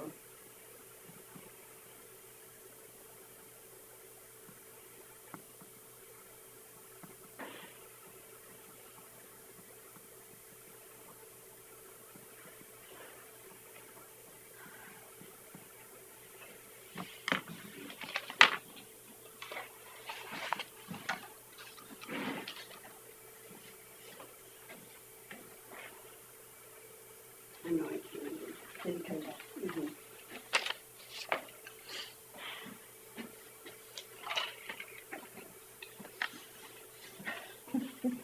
it was interesting. I was at that meeting.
Oh, yeah, no, they, what is it they call that?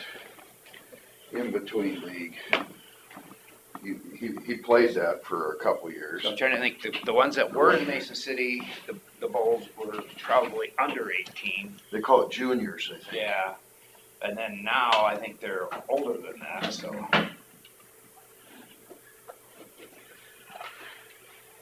He played juniors for 1 year right after high school. And then he played, Carla, I just wanted to confirm that you did in fact receive my budget Yes. changes. Okay, thank you. and then he played a year at Bethel, and then he came to Lawlers. Okay. This is his 3rd year of all there. All right, so what do we have to discuss on budgets then? Just, are you gonna change anything else, or are you? Would you like us to? Do we? I think if you're gonna cut salaries, you should cut some other things too. That shouldn't be the only thing you cut. That's where, Salaries is the biggest. are we gonna have to move things, if you cut salaries, then does that put our levy below that max rate? Do we have to take stuff out of supplemental to put into that to still I don't think- qualify for the I supplemental? don't think salaries, the cut, I don't Made that much think difference? it makes that much difference. But it's kind of a finite number you have to qualify at. Yeah. It's hard because I'm not done Yeah. yet. So, And then are we funding roads at, let's see, what was the number? I took out the general basic transfer Right, for secondary roads. But Scott wants to move his insurance into general supplemental, but I don't think that that's allowed. But I put an email into Elizabeth to ask her so where's it now? in secondary roads. She didn't like it when you put his, just his property insurance in Insurance. secondary, or in general That's supplemental. what I was gonna say, yeah, not, he So wants to I- put more in general supplemental? He wants to put all of his health insurance in there. I don't think she's gonna like that.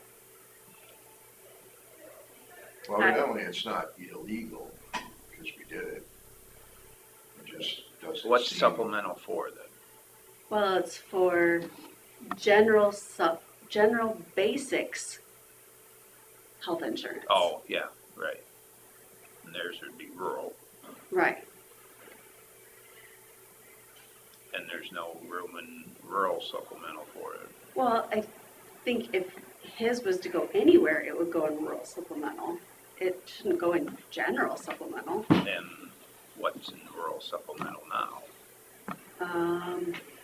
Rural supplemental has township trustees payroll. It has, some cemeteries. That's where we pay the libraries. Rural supplemental has one of the deputies' insurance out of it. It has one of the deputies' FICA NIPERs. It has, what else off the top of my head? I don't know. That's all I can think of off the top of my head. Is there anybody else's? No, in a row.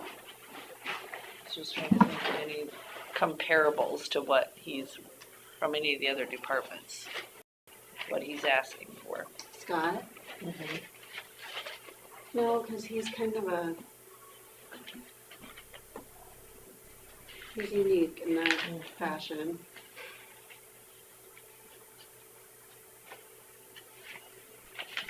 So, might be a safe place to talk about this a little bit, without getting too deep in the weeds. In the planning process, you know, it's not gonna affect this budget, but, the hotel motel tax in Worth County, they identified 50% to the general fund. And they put 15% towards Winnebago, they put 15%, I think, to their historical society. I'm trying to find it here, I know I've got it. And then another place was the,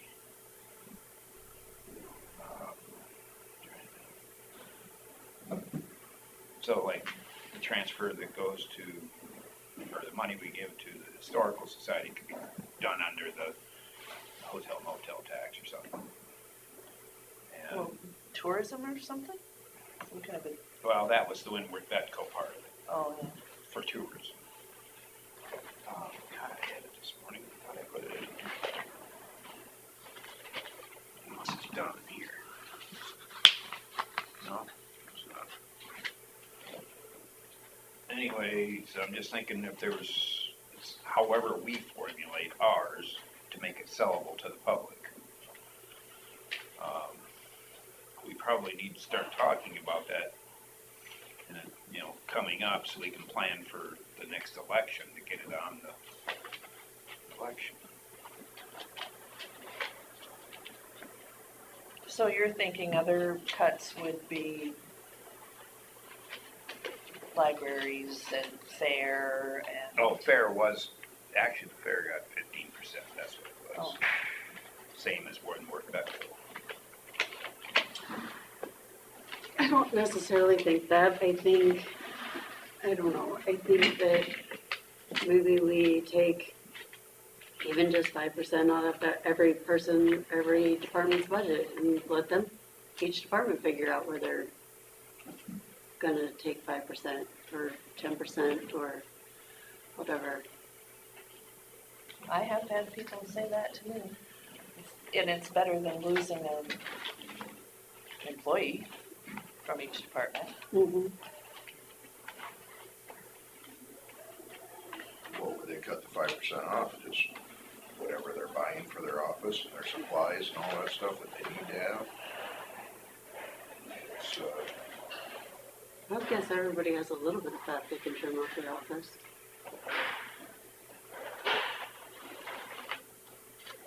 what would you trim off yours?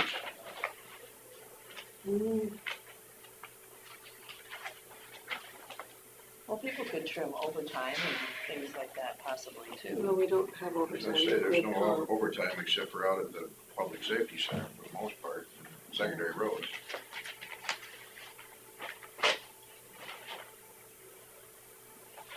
I mean, the rest of the cuts have directly to do with operations in a sense, when you talk about supplies. I mean, yeah, you can cut furniture back, or if you're talking about making some kind of remodeling in the office or something like that, I mean, you can cut that back. But, when it comes to the actual functions of the office, unfortunately, there probably isn't a lot of fat in the budget. Well, I've seen a lot of people buy, chairs and different things like that. Well, Well, you can cut chairs and stuff back, but then the big picture, that ain't much either.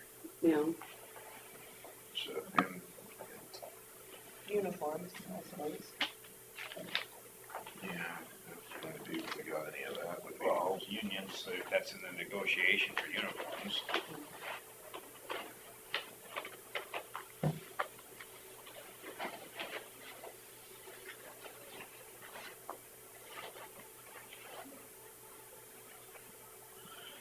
I guess I wish the legislators were here to sit and listen to this when, we're fighting for our budgets and, Well, and then this goes back to that proposal for the comp board redo, where it puts it on us to make the comp board, decisions instead of the comp board. And then it would require us to give an increase. They take it out of our hands if the cost of living number is too high. Doesn't matter what our budget is, it just, no, you're gonna do it. Another unfunded mandate. yeah, The increases are 3% or less. The max is 3% that you can go in it. Right. And if the rate of inflation was 6% that year, you could still only do 3%. Right. And, But in the same manner, they're gonna, also out of the other side of their mouth tell us, you've gotta cut back your budget, but force us to make an increase. yeah. I've In the also future. asked Senator Guth and Representative Stone to leave the comp boards alone as well, because it's a good system, and the people that we have working with that system do the best they can, and they really do work very hard to find us the best solution. And they're taxpayers, and they're also business people, and I mean, the comp board thing, to me, it's very valuable. I mean, and we can change it if we need to. Mm-hmm. But getting the recommendation from people who pay taxes is, you want information from people who pay taxes. Yeah, it put us in a hard spot. Which that comp board thing, that hasn't gone through yet, has it? It was just in subcommittee last Yeah. week. No, but it passed the funnel. Oh, it got through committee? Mm-hmm. Oh. Yep. When we talked to Booth on Thursday, he was going for a subcommittee meeting, and that got it to the committee, I suppose. I don't know if they acted on it then. House version and the Senate version both passed through the funnel. Well, it's really obvious what they're up to.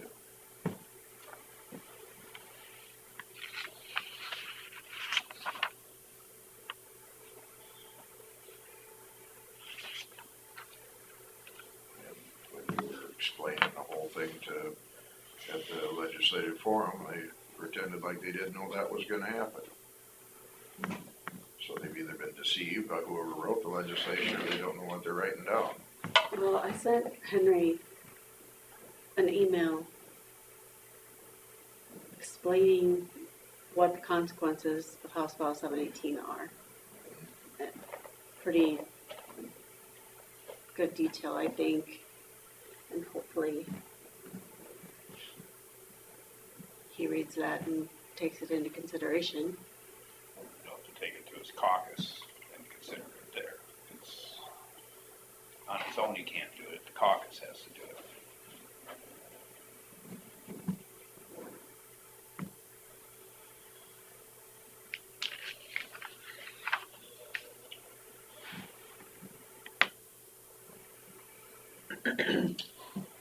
They actually indicated or admitted that it's possible, and this is the legislators that said it that day, was we know there's gonna be some counties that aren't gonna be able to get down to 3.5. They admitted that. So then what? Yeah, so what's the solution? Yeah, Gonna take our county away? yeah. Yeah, put it up for sale, see how many, Not that I'm not Chinese trying to companies get down want to to buy it? 3.5, but Well, there yeah. are certain limitations you have to work by. In certain counties, Hudson Worth County just got less taxable area, so therefore we've got, But so yeah, they're gonna force us to merge, so. I think if I looked at it, Worth County, you know, they have less population, but they have more taxable valuation. No, they have a lot of turbines. Well, and the casino and they have Yeah. some manufacturing. Manly and You got your intermodals that are out there mainly.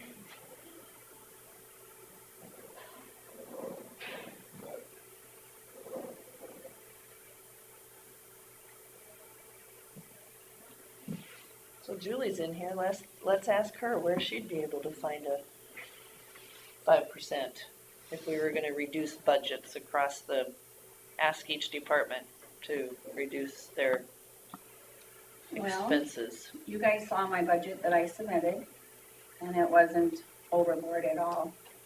Very little do I have in budgeting for office supplies. Every year I never go over my budget. I usually give a lot of money back to the general. So I think if everybody would stick to a budget, not go over and give back, that should be the answer. I think some of the extra expenses that are coming forward or being asked for need to be put on hold. I don't know if every project needs to be done. For my budget to cut, I've already cut the wages, because you guys have done that. You know, you've said to go down to 3%. You cut the increase of the wages. So I did that, and, you know, is that fair to the staff? Probably not. They show up every day and work hard. And you wanna keep the good staff members. And if we need to cut, maybe there's $8,000 that should be cut from the stipends. I don't know if that's really fair. If we have to cut our staff, but yet we're earning 3,000 or 5,000 or whatever. Because really, if you think about that, you take that away, but you give us what the comp board recommended, that reflects our staff.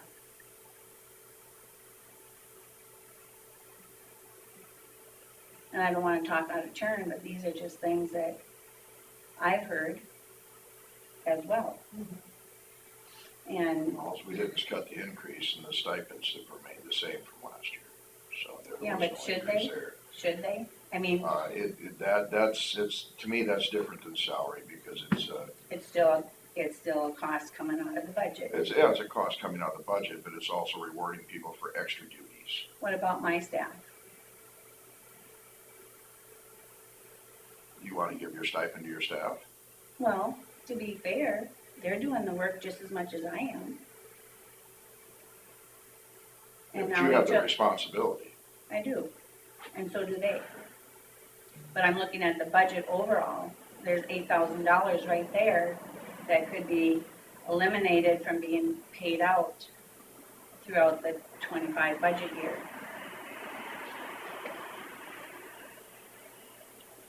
Which is, You know, I don't know why I'm any different than my other staff members or any other official. Except for the responsibility of your department actually lands on your shoulders. Yeah, it does, but that's, and that's what the stipend is for. It's for the extra responsibilities. so that's where I would, that's my comment. Good, I'm glad you were here. You know, I know, expenses get paid out because so-called needed equipment, maybe, but maybe sometimes we can hold off a little bit if the budgets are that tight. We need to look at, In the future, they're gonna be for sure. and this budget would affect everybody with the IT part of it, or purchasing. And we've got certain costs that we have to have for the software. We have certain costs of you pay every year for it. But is there other things that we're replacing that could probably go another year? But then we gotta pay for it next year, you know? Well, maybe not, There's a life cycle there. maybe you need to look at that. So we're just gonna go back to paper then. Instead of having software, we're gonna go back to Excel spreadsheets. I don't know. It would probably be cheaper. And we're back up for more staff. I mean, even just the security for here and the security, you know, I'm tempted to say I don't want it to be on iCloud.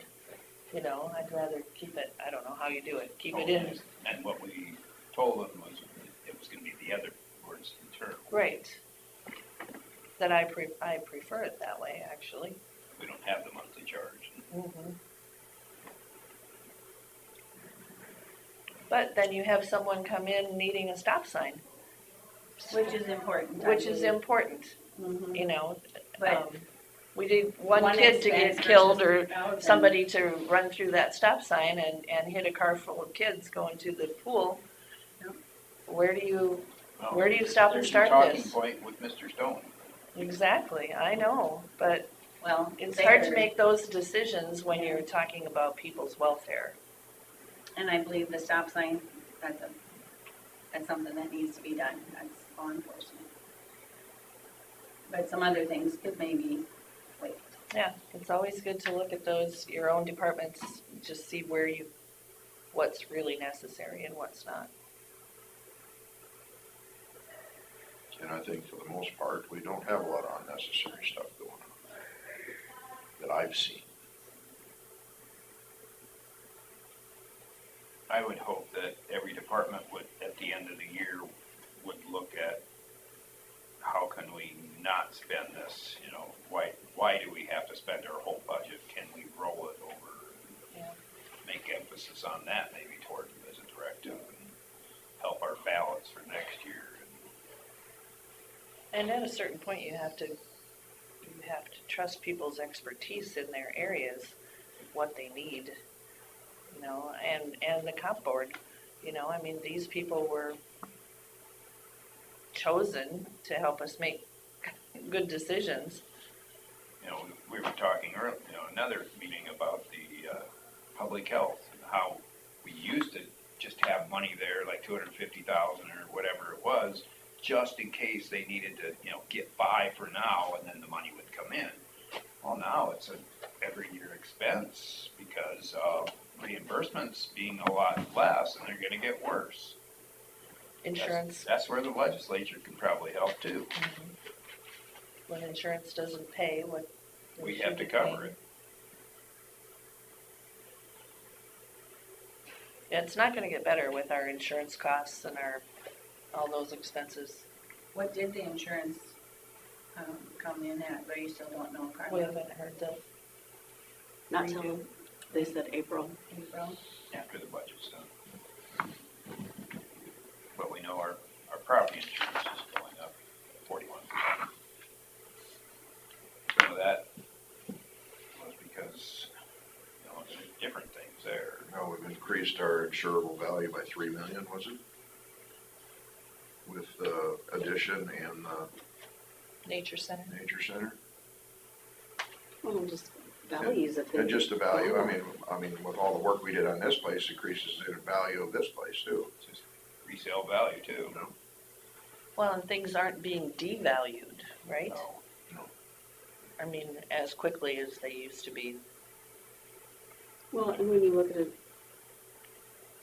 even pickups. Pickups used to go down in value. They're not anymore. They're staying the same. I just changed an insurance company on our trucks, because I got a bill for one of the trucks was a 2003 farm truck. It's an old truck. Yeah, I got one. And I checked with other insurance companies, because I looked at it and thought, I'm not paying this. We'll just park it if we have to. And it was half price at a different insurance company. At a very reputable one too. It was not one of those. So I mean, But- you gotta look at that stuff. I mean, my truck is a perfect example.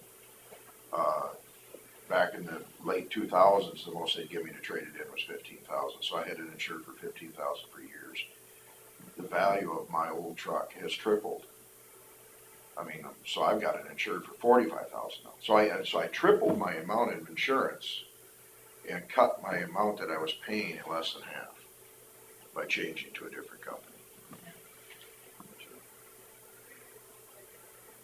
It's just so volatile. All of the expenses and prices, everything is just, That increase wasn't, all to do with us, but I would say at least 10% of it was to do with us, of that 41%. Yeah, a lot of it is paying for disasters across the area, which, the derecho and all that stuff adds to it all. A few years ago, we had a lawsuit that the insurance company had to pay, so it's like, so how long do those premiums stay up after is it 3 years or 4 years after you use it? I talked to him last week down there, and he was gonna get us a 10-year cycle and show us Yeah, what right. it did. I talked to him about that too. So then you can see what it normally does. It doesn't always go up. Sometimes it does come down.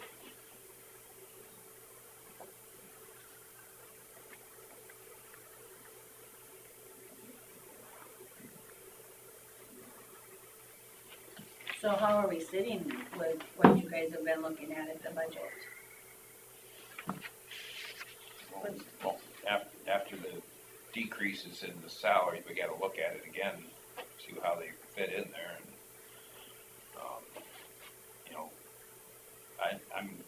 I wanna make sure that we qualify for supplemental by getting to that max number. I call it a minimum max, where you have to have that number to even use supplemental. And that's the quagmire of that House File 718. You can't even use supplemental unless you get to your max number on the general basic.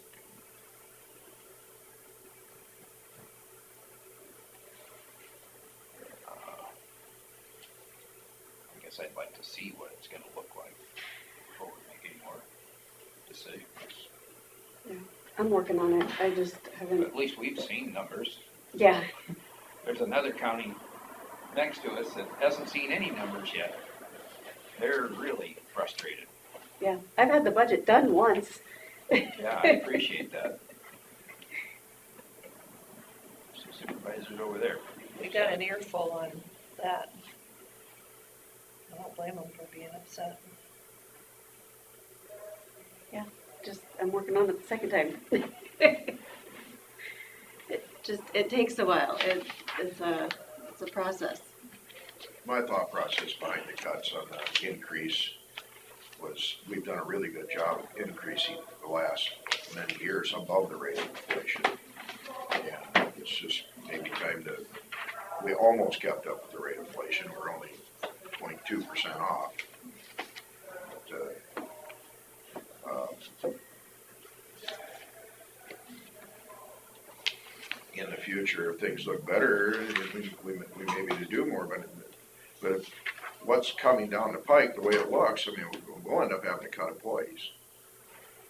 Because that's the number one expense of the county is employees. It's about the only place you can cut it, but we can cut equipment at secondary roads and stuff like that.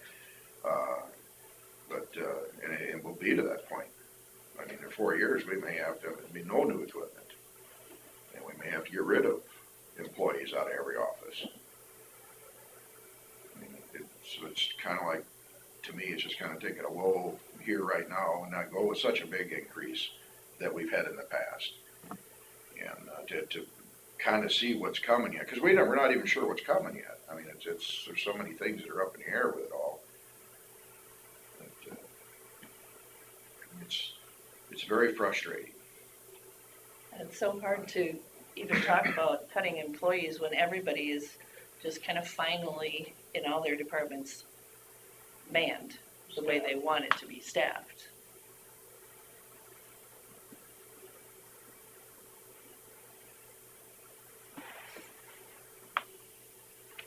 Because services would get hurt.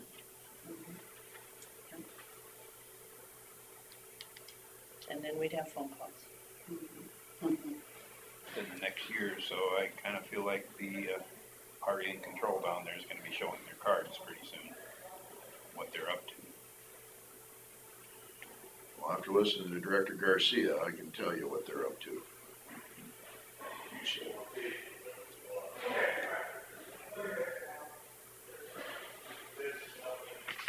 It's all part of the same scheme to take power away from counties, because it's much easier to control dozens of legislators than it is to control hundreds of supervisors.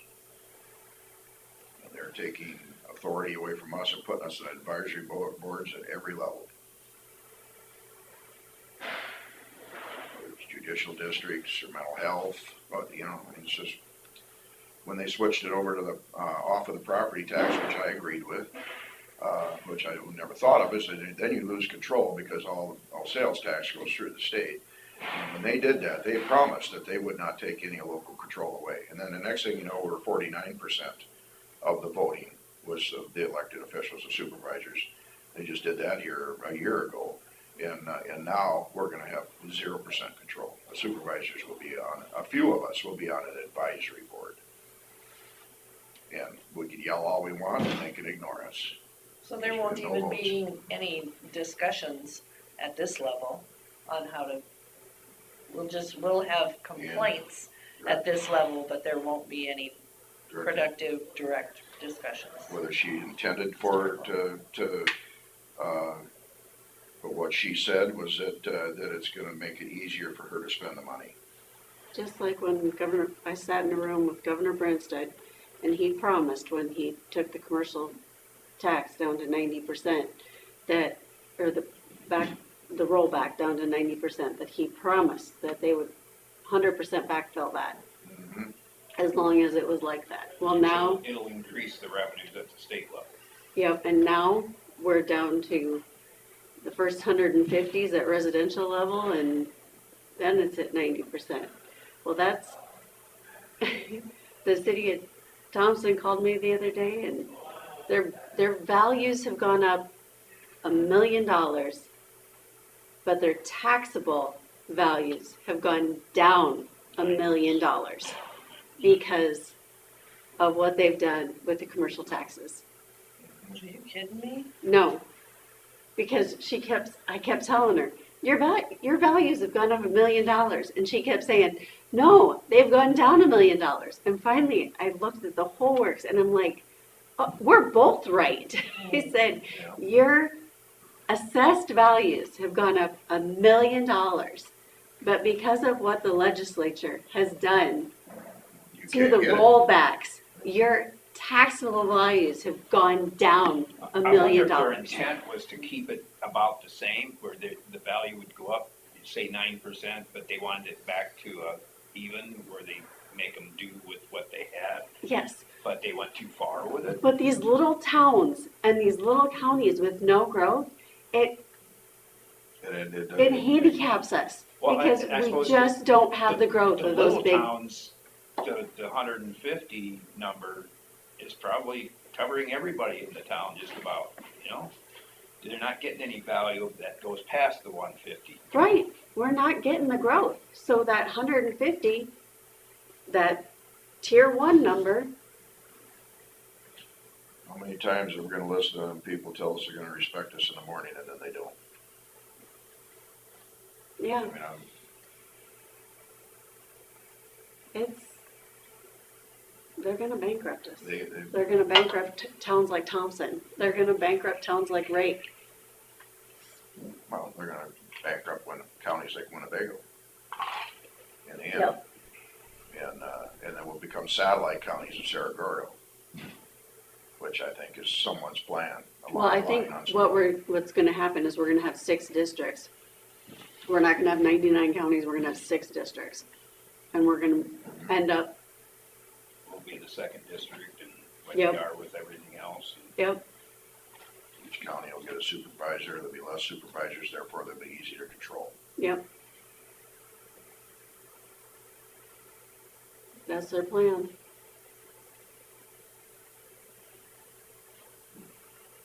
They're just not telling us, they're just, Do they realize all those supervisors that get put out of their jobs are gonna run for their jobs? Well, and that's what, do they know that all the Those- auditors that, Yeah, are That gonna are- run for that same position? yeah, I should have asked those legislators how they voted on House File 718. Because they acted like they want supervisors to I run for those watched positions. that vote. Well, we can They just all go voted look. yes. So Let's they just all go voted look. for it, so then, but they said they need more supervisors down there that have local, thoughts in mind when they're making their decisions. And I'm like, well, you guys are asking for that. I mean, I didn't know how they voted. I know how our legislators voted, but I didn't pay attention. But If it was they're 100% on Republican, the it was Republican Yeah, side. if it was Republican. Oh, yeah, they all voted yes on the Republican side. And they're all guilty.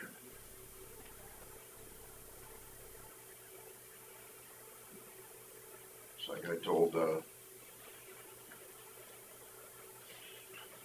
Mr. Rowley and Mr. Stone, I says, you guys wanna get the stuff off property tax, I'm all for eliminating property tax. But then we get to control our sales tax dollars. That has to come away from the state. And the technology is there now to where if somebody from Winnebago County buys something, even in Minnesota, you can have that tax go here. But you'd have to get every state to go along with that then, but, How does If you're the buying it online, online, yeah, how does the online yeah, the taxation point work? of sale from where you bought it I mean, you're, online. the money Are that, we getting those monies? you see, Oh, but but if you have a small downtown business that sells it online under 100,000 a year, they don't have to charge the tax Oh, on the local option sales tax. but you'll never get, And you'll never get the big cities to go along with that because that'll take tax dollars away from them because they're getting our sales tax dollars now.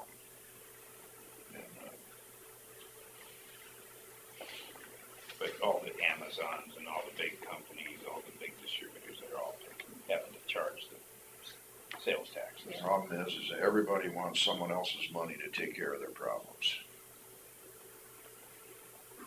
so will you have that revised budget for Next week, next, I plan to, unless something goes tragically wrong. can we, I also have John Danos calling in at 9 a.m. tomorrow, or next week. next Tuesday, yes. Good.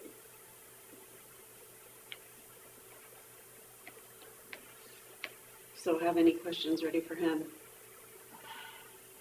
I mean, They're And I gonna, plan to look at the TIF have the TIF balances ready for next week. like I told them guys, I says, once the taxpayers realize what you guys are doing, when they have to stand in line twice as long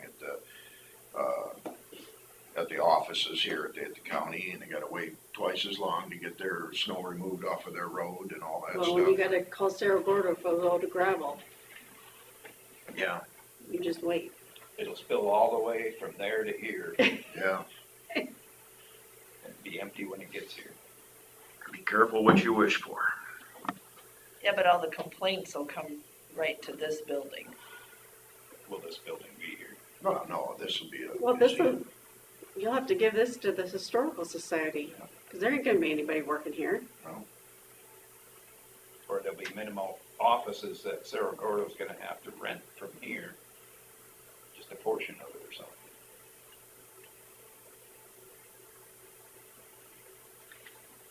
You gotta think positive, and hopefully it doesn't happen. Well, That's yeah, why you but need to what call we, your legislator and tell them what that we, they need to reverse House File 718. we need to make us think about it though, or they'll never know about it. I mean, yeah, I hope that stuff never comes to fruition. Right. But I think there's people who do, so therefore we have to expose the people in their agenda. Well, I think it's a plan that's in place. 100%. Well, they've I been don't- working on that 19 regions for a long time. We've heard that down at the state for many years. So that's why we originally opted into taking driver's license, because that gave us one more extra hold that we're doing this for the state. We're So, in the mental health, we're doing business with 5 other like-sized counties. In those new districts that they've created, we're right back to, it used to be that Blackhawk County was the 800-pound gorilla in the room, but now in our new district, we're gonna have Mesa City, Ames, and Fort Dodge. They're gonna make sure they can get as many rural dollars into those urban areas to take care of those problems as possible. And that's what it's all about.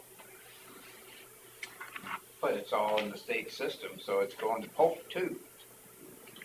So why did they change? You are the only participant. I don't understand. Nobody will give us a good reason why they're changed. Well, no, they're gonna, it's about providing services to the people, we're gonna get you in a region where your people don't have to go so far for services. We still gotta go to the same places for the services. We don't have any here in Winnebago County. Our citizens gotta go to Mason City, or they gotta go to Fort Dodge, or wherever they get the services. But they're making it sound like, well, we won't have to leave our region to get our services. But if you still gotta go to the same places, because none of those services are provided here. I mean, Well, just for example, Veterans Affairs, there's no audiologists around here, so they're sending an 80-some-year-old veteran to the Twin Cities and has to be there at It's Lakeville. 8 o'clock, Lakeville, They at 8 actually have o'clock one in the that's morning. not in the Twin Cities, on the south side, which helps. Well, there's actually one in Mason City that they are sending some vets to. You can't get in there, they automatically tell you where to go. Yeah, that whole thing when they made it so that if you're more than 50 miles away from your services, you can get it locally. That's not working out. Not the new administration. It's because those services just aren't around here anymore with the medical. But why can't you go to Britt? Why can't you go to Mason City? Why can't you use those local services contracted? Because that person up in the Lakeville, that's a contracted person. Yeah. It's not a yeah, government so I think they service. have the same services at Mayo in Albert Lea. Yeah, They do. So that's just it. So you got that, you got the one in Mason City. but that's all federal stuff, and that's all the guy that's got the contract, how is he connected to his politicians? Yeah. It's all, unfortunately. Whose pocket is being lined? But yet, Terrible. they're taking veteran services and giving it to the immigrants, illegal immigrants. Mm-hmm. $440 billion a year for the last 3 years, we've been spending on illegal immigration, processing them. They each get a debit card for $5,000 and a cell phone. And that's all out of the COVID monies.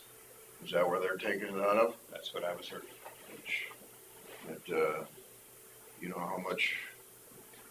how many school guards we can get for that money? Well, now they're kicking them out of the schools. 44,000 of them. 44,000 school guards we could have with that money. There's academy in LA that got shut down because they had to put homeless in there because they had taken the immigrants and put it into their homeless Well, shelter. they shut a school down in New York for that, a high school. It's getting to be vicious. Have a good day. It's nothing to do with our budget though. No. So in that light,